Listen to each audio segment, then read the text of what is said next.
The Tolstyi Lug area in Kursk has turned into a brutal battlefield as Russia mobilized a massive force of up to 50,000 troops, including 10,000 North Korean soldiers, in an attempt to reclaim territory from Ukraine. This is one of Russia's most anticipated operations, backed by President Vladimir Putin's directive to push Ukrainian forces out of Kursk before January 2025.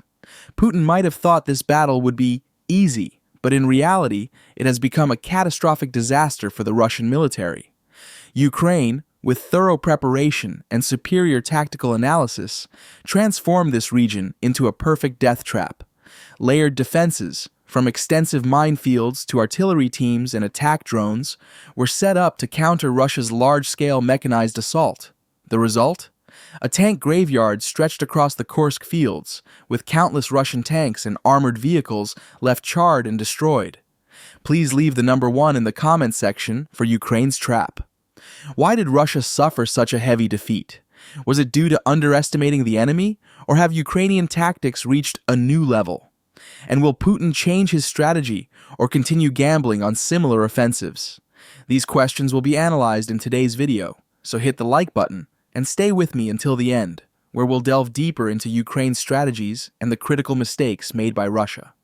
The conflict in the Tolstyi Lug area of Kursk stands out as a prime example of two opposing strategic approaches. Russia, under President Vladimir Putin's orders, aimed to secure the Snagost River to isolate Ukraine's supply lines. The goal was to create a buffer zone for Russian forces north of Kursk, cutting off the flow of weapons, supplies, and reinforcements to Ukrainian units in the region. In late November and early December of 2024, Russia deployed 50,000 soldiers, including 10,000 North Koreans, to launch the campaign. Their objective was to break through defensive positions along the Snagost River and establish a secure corridor leading to Tolstyi Lug. To accomplish this, Russia invested substantial manpower and heavy military equipment, including tanks, armored personnel carriers, APCs, and artillery. According to Russia's plan, seizing Tolstyi Lug would allow them to build a strong defensive line protecting the northern Kursk region. However, the Snagost River became a major natural barrier to any Russian advance. With elevated positions on both sides of the river, Ukraine not only had visibility on Russian troop movements from a distance, but could also easily deploy firepower to stop them. Russia was aware that failing to establish a safe passage through Tolstyi Lug would enable Ukraine to keep supplying its forces in the north. As a result, all available resources were funneled into taking this strategic area. Yet outdated intelligence and thinking from the Russian side complicated the operation significantly. Ukraine, despite having fewer troops and equipment, relied on tactical strengths and flexible defensive organization. Military observers note that instead of engaging Russian forces head-on in open areas, Ukraine utilized the existing terrain to funnel Russia into predetermined weak points. This strategy not only preserved Ukrainian manpower, but also inflicted massive losses on Russian troops. Hence, Tolstyi Lug became a symbol of a conflict that is not just about the discrepancy in military hardware, but also about the tactical mindset on both sides. Ukraine effectively maximized its limited resources and exploited the flaws in Russia's plan. Amid Russia's large-scale offensive, Ukraine heavily invested in organizing its defensive tactics. Beyond combining traditional military strength with modern technologies, Ukraine accurately recognized the importance of anticipating the enemy. As a result, Ukraine set up a comprehensive preventive system around Tolstyi Lug to halt the Russian advance. Prior to Russia's attack, Ukraine deployed drone teams equipped with thermal cameras for continuous surveillance of the region. These drones enabled early detection of any movement by Russian tanks, armored vehicles, or infantry. This real-time intelligence allowed Ukraine to plan its defense and respond swiftly. Simultaneously, Ukraine laid dense minefields across the fields near the Tolstyi Lug reservoir. These minefields not only caused severe damage to Russian armored forces, but also forced them to move along specific routes. This routing was crucial in drawing Russian forces into traps. Along these predetermined routes, Ukraine erected dragon's teeth obstacles. These pyramid-shaped concrete blocks, effectively used during World War II to impede enemy tanks, were placed strategically, accompanied by firing positions on both sides of the roads. Russian tanks, blocked by these dragon's teeth, became easy targets for artillery and javelin anti-tank missiles. High-tech solutions also played a key role in Ukraine's defensive network. FPV drones were not just used for surveillance. They were armed with small payloads to pursue and eliminate scattered Russian infantry. Whenever Russia moved into an observed area, Ukraine quickly leveraged the intel to deploy firepower aimed at weakening the initial thrust. By seamlessly combining preemptive measures, battlefield positioning, and technology, Ukraine turned Tolstyi Lug into a lethal fortress. Thanks to these comprehensive preparations, Ukraine forced Russia to fight on terms set by Ukraine, greatly minimizing Ukrainian losses while dealing heavy blows to the invaders. On December 1, 2024, Russia launched its operation by sending numerous armored personnel carriers, APCs, into the northern reservoir of Tolstyi Lug. The initial tactic aimed to pinpoint Ukraine's firing positions. However, this maneuver immediately triggered Ukraine's early warning systems. Within minutes, javelin anti-tank missiles were fired, completely destroying the first convoy of APCs. The surviving Russian soldiers attempted to escape on foot into a nearby forested area, only to be swiftly pursued and eliminated by FPV drones. The initial setback did not deter Russia. Between December 2nd and 5, they organized a series of larger assaults, deploying tanks and infantry fighting vehicles to break through Ukraine's defensive lines. Each wave included 6 to 10 armored vehicles, supported by ground troops.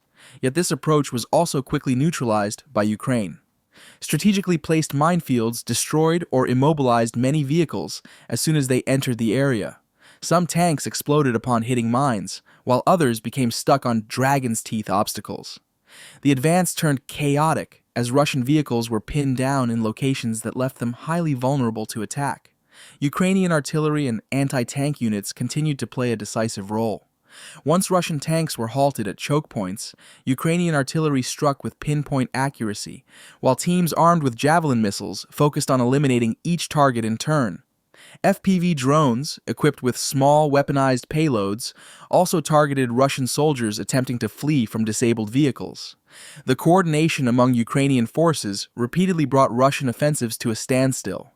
Ultimately, images from the battlefields of Tolstyi Lug, Nizhny Klin, and zelenskyy revealed a catastrophic scene. Fields were littered with the charred remains of Russian tanks and armored vehicles, creating a graveyard of Russian military hardware. From December 1st to December 10th alone, Russia is estimated to have suffered over 300 troop fatalities and lost at least 40 military vehicles. It's important to note that these attacks not only caused significant material losses, but also severely undermined the morale of Russian forces. Poor coordination among Russian units, combined with repetitive, outdated tactics, prevented them from breaking through Ukraine's defenses. Russian commanders seemed unable to adapt to the realities of the battlefield, leading them to continue funneling more troops and equipment into an area that Ukraine had heavily fortified for countermeasures. This confrontation underscores the stark contrast in strategy between the two sides. While Russia relies on overwhelming numbers of heavy armored vehicles, Ukraine employs flexible tactics, making full use of modern technology and layered defenses. As a result, Russia not only failed to achieve its strategic objective at Tolstyi Lug, but also revealed critical weaknesses in its own military approach. The defeat at Tolstyi Lug demonstrates Russia's inability to adapt to modern battlefield challenges. This was not just a military loss. It also dealt a severe blow to Russia's global image, as its forces were repeatedly pushed back by a well-organized, technologically adept Ukrainian force. The failed campaign at Tolstyi Lug highlights both the inefficiency of Russian tactics and deeper issues in President Putin's military mindset. While the world is shifting toward agile strategies emphasizing automation and advanced technology, Russia continues to adhere to a traditional approach that puts raw numbers first. The idea of locate and overwhelm with sheer numbers is not only ineffective on modern battlefields, but also causes catastrophic losses for Russian troops. At Tolstyi Lug, minefields, dragon's teeth obstacles, and flexible defensive lines completely neutralized Russia's massed armored assaults. Rather than exerting pressure, Russian forces became easy targets for Ukraine. History shows similar mistakes. In the 2008 conflict with Georgia, Russia's weaknesses in logistics, troop training, and equipment failures were exposed. In just 5 days, Georgia destroyed or captured 93 Russian military assets. Although many years have passed, similar issues continue to plague Russian military strategy. At Tolstyi Lug, in just the first 10 days of December 2024, Russia lost more than 300 soldiers and 40 armored vehicles. These defeats make it clear that Russia has yet to learn from past conflicts and still lacks the ability to adapt to modern battlefields or to counter the creativity of its opponents. In contrast to Russia, Ukraine employs an effective multi-layered defensive strategy. These layers not only include physical measures like mines and dragon's teeth barriers, but also incorporate modern technologies such as drones and javelin missiles. The first line of defense, FPV drones and javelin missiles, is designed to destroy the initial convoys and erode enemy morale. The second line, strategically placed minefields, forces Russian tanks to follow routes predetermined by Ukraine. The third line, the dragon's teeth obstacles, traps Russian tanks and prevents them from advancing. Finally, Ukraine uses artillery and additional drones to neutralize any remaining vehicles. This strategy enables Ukraine to lure Russian forces into vulnerable positions while minimizing Ukrainian casualties. It exemplifies the significant tactical advancement Ukraine has achieved compared to Russia. The battle at Tolstyi Lug clearly demonstrates that Ukraine, through superior tactics and thorough preparation, can reverse the odds even when facing a vastly larger force. By employing a multi-layered defense system and leveraging modern technologies like surveillance drones, javelin missiles, and precise artillery, Ukraine inflicted heavy losses on Russia, turning the area into a tank graveyard. Meanwhile, Russia faces serious challenges. The depletion of tanks and armored vehicles forces them to rely on lighter, less effective vehicles, and even to resort to infantry assaults, moves that only increase casualty rates. If Russia continues to repeat the same tactical errors, reclaiming Kursk will become an exceedingly difficult and costly endeavor. Will Ukraine continue to hold strong with these tactics? That will depend on its ability to maintain international support and keep innovating on the battlefield. Share your thoughts on the developments in Kursk and potential strategies for upcoming conflicts in the comments. Thank you for watching all the way through, and be sure to tune in tomorrow for the next installment.